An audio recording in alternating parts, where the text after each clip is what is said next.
Good evening and welcome to The Coaching Life with Marlee Stein. This program is presented by Higher Ed TV.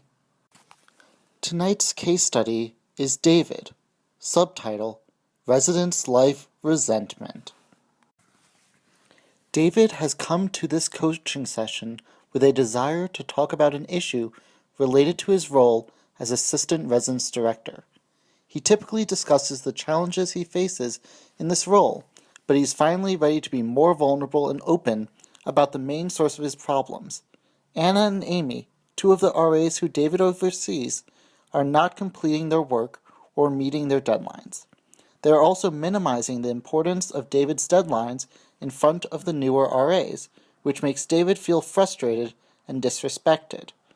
David is really struggling with the situation, especially since he is good friends with Anna and Amy, and has been since last year when he was an RA with them.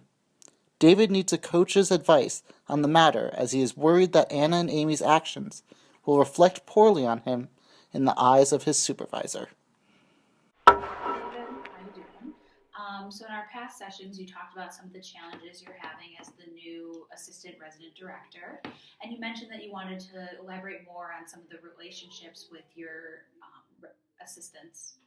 Yeah, so I'm now the assistant residence director. It's a promotion. And I don't know, it's challenging because I'm working with these two RAs that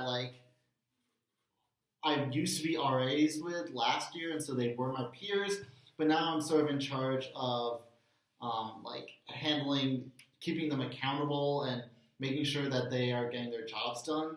And so it's just challenging. It's like a matter of respect. They have programming things that they need to get done.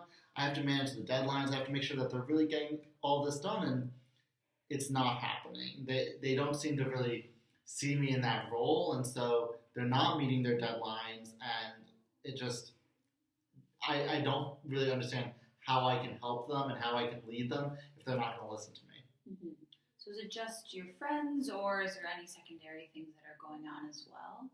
Yeah, it's Amy and Anna are these two RAs that I worked with last year, Mm-hmm. and they definitely, were really good friends, and they like to hang out with me, but they don't seem to have a great deal of respect for the deadlines and what I tell them professionally. And the newer RAs that I don't know and that I don't have this relationship with seem to be sort of picking up on this relationship with Amy and Anna, and from that, they now aren't really listening to me as well. So what are some of the consequences if Amy and Anna continue to not meet deadlines or not complete their work? Well, they'll get fired because if you don't do your job, you can't really stick around. Doesn't work that way. If they really just don't if they keep on missing these deadlines and everything, it's going to be something that my supervisor is really going to pick up on. He's going to get involved. He's going to talk with them. And in that case, they might get fired. They might get some other punishment. And also, it would be, disruptive for me because it's really going to be cutting me out of the picture and really showing that I'm not able to do my job. So a little bit more about that. How do Amy and Anna's actions influence your goals and what you're trying to accomplish in this role? Yeah, residence life is really important to me. I loved being an RA, and that's why I applied for this promotion. I want to make sure that the residence hall is having a great experience. There's a lot of programming going on. It's really fun and engaging for the residents. And so I have this really strong vision of what needs to get done. And if Amy and Anna and if the other RAs aren't really adhering to the deadlines, aren't doing the programming, I can't do my job because my job is really to help encourage them and sort of get them to do this programming and everything. Mm-hmm. And so how might this scenario affect you personally?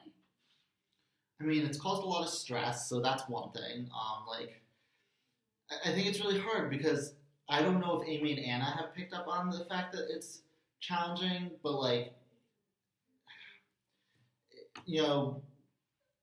personally, we have this relationship. We're friends, but now professionally, I'm supposed to be holding them accountable. And I think if I were to sort of do that, you know, I think it would be hard because they would sort of see me in a different light, and it's hard to sort of maintain these boundaries between being personal and being professional with them. So it sounds like that's the challenge, the boundary between personal and professional relationships. Would you say so? Yes. Okay. And so in the past, how would you approach similar situations? So I mean, like approach like people not meeting their deadlines. Mm-hmm. Sure.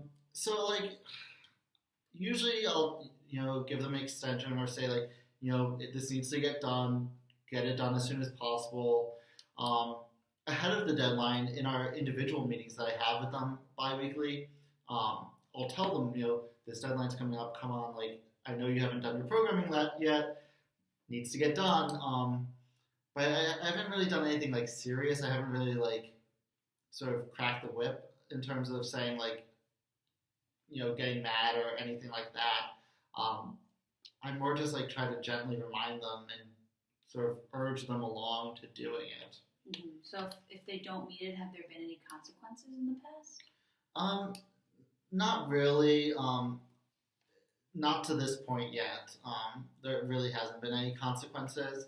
I think with some of the newer RAs, I'm more likely to really sort of talk seriously with them and really have that conversation of, in this role, this is what's expected of you.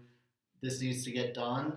But I guess, with Amy and I'm a little bit more relaxed. And I know that they're great RAs. I know that they can do it. So I'm, less interested in really talking down to them. Mm-hmm.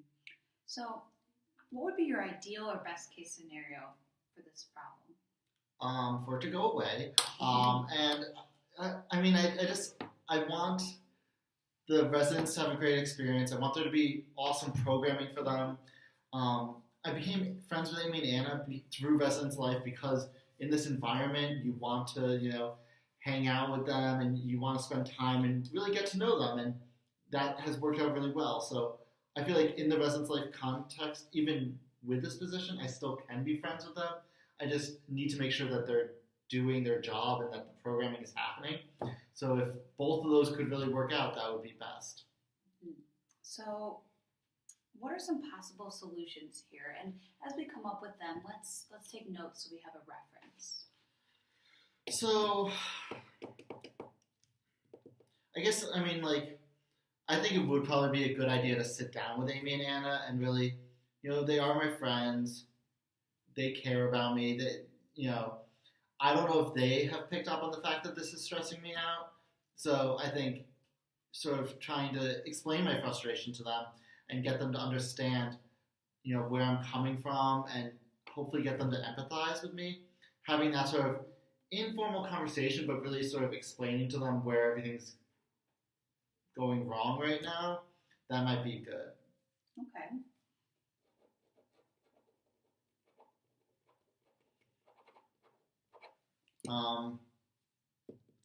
I could also, like I said, it's not just Amy and Anna, and it really is the whole staff that doesn't seem to be taking me too seriously. So I guess I could have like a formal staff meeting with all of them and really try to talk to them about these boundaries and understanding that, yes, I'm your peer, I am a student here, but I also am in charge of holding you accountable and trying to get them to understand the position they've put me in for the entire staff. I think that could also be beneficial because really having this, atmosphere and understanding that, like, I am your friend, but I also am in charge of this, having that formal environment might be helpful as well. Mm-hmm. So what else might work? What other angles might you be able to approach solving this situation? Well, I could reach out to my supervisor and sort of get their opinion on like how I might want to change this and sort of get their input. But like, I guess in terms of other angles, I could sort of, maybe I haven't been very consistent with them and I might want to look into other ways to motivate them and sort of help them. I have this great vision of what this residence hall should be. So maybe I should try to get them to sort of buy into that vision as well. Mm-hmm. Is there anything else that you personally could do? I think, really just sort of trying to figure out where they are coming from and like getting them more motivated. I think that might be really the best thing I could do. And like, I, I'm not really sure if there is anything else like I can change without sort of talking with them as well. So let's take a moment and review some of the solutions that we've come up with.